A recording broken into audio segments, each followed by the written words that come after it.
Hi guys, welcome back. അപ്പൊ ഇന്ന് നമുക്കൊരു മീഷോ അൺബോക്സിംഗ് ഉണ്ട്. വേറെ ഒന്നുമല്ല, ഒരു ജേണൽ കിറ്റ് ആണ്. പിന്നെ ഈ ഒരു ജേണൽ കിറ്റ് എനിക്ക് ഗിഫ്റ്റ് കിട്ടിയതാണ്. അതുകൊണ്ട് ഇതിന്റെ ലിങ്കും കാര്യങ്ങളൊന്നും എന്റെ അടുത്തില്ല. അധികം എല്ലാവരും പേർപ്പിൾ തീമിലുള്ള ജേണൽ കിറ്റ് ആണല്ലോ വാങ്ങല്. പക്ഷെ ഈ ഒരു ജേണൽ കിറ്റ് എനിക്ക് ഭയങ്കരമായിട്ട് വെറൈറ്റി ആയിട്ട് തോന്നി. അപ്പൊ നമുക്ക് ഇതിൽ എന്തൊക്കെയാണ് ഉള്ളത് നോക്കാം. ഫസ്റ്റ് ആണ് നമുക്ക് ജേണലിംഗ് ചെയ്യാനുള്ള ഒരു ബുക്കാണ്. അതും ഗ്രിഡ് ലൈൻസ് വരുന്ന പേജസ് ആണ്. പേജസിനൊക്കെ അത്യാവശ്യം നല്ല കട്ടിങ് ക്വാണ്ടിറ്റി ഒക്കെ ഉണ്ട്. നെക്സ്റ്റ് നമ്മൾ ജേണലിംഗ് ഒക്കെ ചെയ്യുമ്പോൾ യൂസ് ചെയ്യണ മെമ്മോ പാഡ്സും ടു ഡു ലിസ്റ്റ് ഒക്കെയാണ്.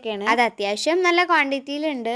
അടുത്തത് കുറച്ച് ജേണലിംഗ് കാർഡ്സ് ആണ്. ഗ്രീൻ തീമിൽ തന്നെ പല ഷെയ്ഡ്സിലായിട്ടുള്ള കുറച്ച് ജേണലിംഗ് കാർഡ്സ് ആണ്. പിന്നെ ഇതിലെ മെയിൻ പാർട്ടായിട്ട് വരുന്നത് ഇതിലൊന്നും റിപ്പീറ്റഡ് ആയിട്ടുള്ള കാർഡ്സ് ഇല്ല. ഇതും അത്യാവശ്യം നല്ല ക്വാണ്ടിറ്റിയിൽ തന്നെ ഉണ്ട്. നെക്സ്റ്റ് 2 എൻവലപ്പ് ആണ്. പിന്നെ കുറച്ച് പാറ്റേൺ പേപ്പേഴ്സ് ആണ്. എല്ലാം നല്ല അടിപൊളി പ്രിന്റിംഗ് ആൻഡ് സൂപ്പർ ക്വാളിറ്റി ആണ്. നെക്സ്റ്റ് നമ്മളെ എല്ലാവരുടെയും ഫേവറേറ്റ് ആയിട്ടുള്ള കുറച്ച് സ്റ്റിക്കേഴ്സ് ആണ്. അതും നല്ല വിന്റേജ് ആൻഡ് ലീഫി ആയിട്ടുള്ള സ്റ്റിക്കേഴ്സ് ആണ്. ഈ ജേണൽ കിറ്റിൽ എനിക്ക് ഏറ്റവും ഇഷ്ടപ്പെട്ടതും ആ സ്റ്റിക്കേഴ്സ് തന്നെയാണ്. നെക്സ്റ്റ് ഇതുപോലെ ഒരു വാഷി ടേപ്പ് വരുന്നുണ്ട്. ഈ ഒരു സംഭവം എന്താന്ന് എനിക്ക് കറക്റ്റ് മനസ്സിലായിട്ടില്ല. ഐ തിങ്ക് ഇതൊരു ലേബൽസ് ആണെന്നാ തോന്നുന്നത്. പിന്നെ ഇത് 3 ഒരു സെറ്റ് പോലെയാണ് വരുന്നത്. നമുക്ക് ആവശ്യമുള്ളത് കീറിയെടുക്കാം. പിന്നെ ഇതൊരു പാറ്റേൺ പേപ്പർ ആണ്. അതും ട്രാൻസ്ലൂസന്റ് ആയിട്ട്. അതുകൊണ്ട് തന്നെ ഈ ഒരു പാറ്റേൺ പേപ്പർ എനിക്ക് കുറച്ച് വെറൈറ്റി ആയിട്ട് തോന്നി. പിന്നെ ഇതുപോലത്തെ നോർമൽ വിന്റേജ്ഡ് ആയിട്ടുള്ള പാറ്റേൺ പേപ്പേഴ്സ് ഉണ്ട്. ഇത്രയും സംഭവങ്ങളാണ് നമ്മളുടെ ഗ്രീൻ തീമിലുള്ള ജേണൽ കിറ്റിലുള്ളത്. നിങ്ങളൊരു ജേണൽ കിറ്റ് വാങ്ങണമെന്നുണ്ടെങ്കിൽ ഈ ഒരു ജേണൽ കിറ്റ് എന്തായാലും വാങ്ങിക്കോ. അപ്പൊ ഇത്രയും നമ്മളുടെ വീഡിയോ ഇഷ്ടപ്പെടുകയാണെങ്കിൽ സബ്സ്ക്രൈബ് ചെയ്ത് സപ്പോർട്ട് ചെയ്യണേ.